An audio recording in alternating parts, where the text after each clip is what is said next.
আমার থেকে ওরা 50টি গাড়ি ভাড়া নেয়, নেওয়ার পর একটা গাড়ি ডিস্টার্ব হওয়ার কারণে গাড়িটা আমি দিতে পারিনি। তাকে রাত 12টার সময় ফোন করে বলছে যে আমার গাড়ি একটা ডিস্টার্ব হয়েছে, আমি গাড়ি দিতে পারতেছি না।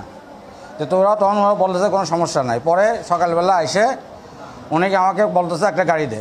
তাই আমি তো ভাই আপনাকে তো রাত্রে বলছি এই গাড়ি নাই। রূপম এসে আমাকে বলতেছে যে একটা গাড়ি তো দেওয়াই লাগবে এখন। তাই ভাই আমার কাছে গাড়ি নাই, তো 50টা গাড়ি রাত্রে দিয়ে দিতেছে। তখন আমার উপর হামলা করে এবং বলে যে তোর টাকা দিতে হবে, যে কটা গাড়ি নিয়েছে তোর টাকা দিতে হবে, এরকম চাঁদা দাবি করে আমার সঙ্গে করে আমাকে মারধর করে। বিএমপির প্রোগ্রামে গাড়ি নিয়ে গেছে, 50টি গাড়ি কোনো কাজে গেছে কালকে, বিএমপির প্রোগ্রামে গাড়ি গেছে কালকে। মারধর করা আছে, চাকুবাই করা আছে, বুকে লাগতে মাঝে ট্যামোর মেশিনও ছিল তার।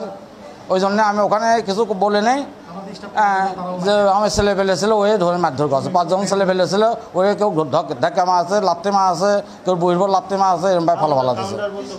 এবং কাউন্টার বন্ধ করার হুমকি দিয়ে গেছে আমাকে। তারপরেও সে বলছে যে এসে তোর চাঁদা নেবো আবার। গতকালকে বিএনপির প্রোগ্রাম ছিল বগুড়াতে, তারা প্রায় 50টার মতন গাড়ি নিছে। আমরা সেই গাড়িগুলো তাদেরকে দিছি, কিন্তু যে গাড়িটা নিয়ে প্রবলেম ওই গাড়িটা আমাদের কাউন্টারে বুক হয়নি, হয়েছে অন্যজনের কাছে। সেই ব্যক্তিটা আমাদের কাউন্টারে বুক দিছে। সে যে গাড়িটা আমরা বুক দিছিলাম ওই গাড়িটা ঢাকা থেকে আসতে একটা দুর্ঘটনায় গাড়িটা আসতে পৌঁছাতে পারে নাই। আগের দিনকে আমরা জানাই দিছি যে গাড়িটা নষ্ট, গাড়ি আর পাবনা জেলাতে নাই। এটা বলার কারণে যাই হোক গাড়ি পাওয়া যায় নাই, আমরা দিতেও পারি নাই, কারণ কে নেবে আমাদের নাম্বারও নাই। যার মাধ্যমে হয়েছে তাকে জানা দেওয়া হয়েছে। গতকাল সকালে আমাদের সেক্রেটারি সাহেব জয়নাল ভাই, ওর নেতৃত্বে সব গাড়িগুলো সুন্দরভাবে সকাল 7টার দিকে মেনটেন্স করে বিন প্রোগ্রামে গাড়িগুলো ছেড়ে দেওয়া হয়েছে। মোটামুটি টাউন হলে ধরেন আমরা সকাল হলে অনেক ড্রাইভার থাকি। গতকাল যেহেতু প্রোগ্রাম ছিল, প্রোগ্রামের কারণে এই কোনো ড্রাইভার ছিল না, উনি একা ছিল। ওনার সাথে 2টা ড্রাইভার ছিল, সাব্বির এবং ফারুক।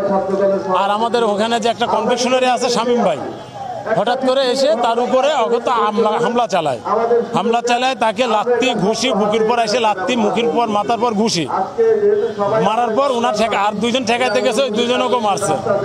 পরে আমাদের শামীম ভাই আসতে ঠেকাইতে তাকেও বকাবাদ্য করে সরাতেছে, কেউ আসলে পরে চাকু মারে দেবো। তারা ধারালো অস্ত্র নিয়েও আসছিল এবং আলটিমেটাম দিয়েছে যে এখানে কোনো মাইক্রো স্ট্যান্ড থাকবে না। এটা করছে আমাদের পাথরতলার রূপম নামে একটা ছেলে। গতকালকে বগুড়ায় সম্মেলন ছিল, আমরা 50টি গাড়ি দিয়েছি। এই ছেলে আমাদের কাছে গাড়ি ভাড়া করে নেই, অথচ একটি গাড়ি এতে শর্ট পড়ছে। কাউন্টারে এসে আমাদের পাবনা জেলা কারো মাইক্রোবাস চালক সমিতির সেক্রেটারি তাকে অতর্কিত মারধর, ঠিক আছে না, অতর্কিত মারধর।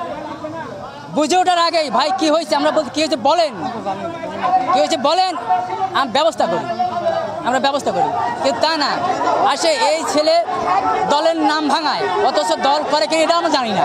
বিএনপির নাম ভাঙায় এসে বারে গাড়ি নিয়ে যায় 2500 টাকা ভাড়া হয়, ভাড়া দেয় 1500 টাকা। আমার শ্রমিকের উপরে নির্যাতন করে, ড্রাইভারকে মারে। কালকে আমাদের সেক্রেটারিকে মারধর করছে। তার প্রতিবাদে আজকে আমরা এখানে রাস্তাঘাট অবরোধ করেছি। যদি এই সুষ্ঠু বিচার না হয়, এই সঙ্গে গ্রেপ্তার না করে, আগামীকালকে পাবনা জেলায় সম্পূর্ণ পরিবহন বন্ধ থাকবে।